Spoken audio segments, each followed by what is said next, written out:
وعلیکم السلام ورحمۃ اللہ وبرکاتہ۔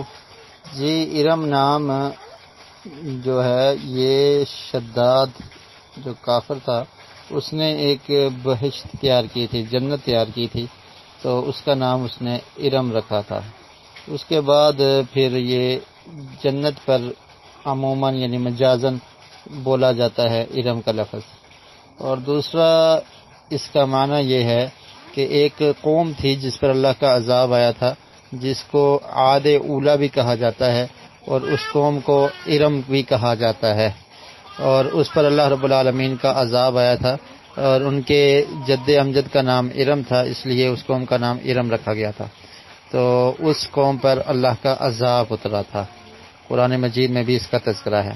تو اس لیے بہتر یہ ہے کہ اس نام سے بچا جائے، اور اس نام کی جگہ آپ اپنا نام چینج کر دیں۔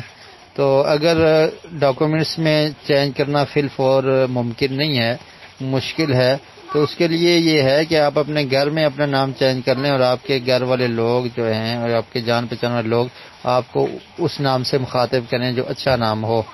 تو اس سے اس عذاب والی قوم کی طرف مشابت ہوتی ہے، تو اس لیے لوگ اس کو اچھا نہیں سمجھتے۔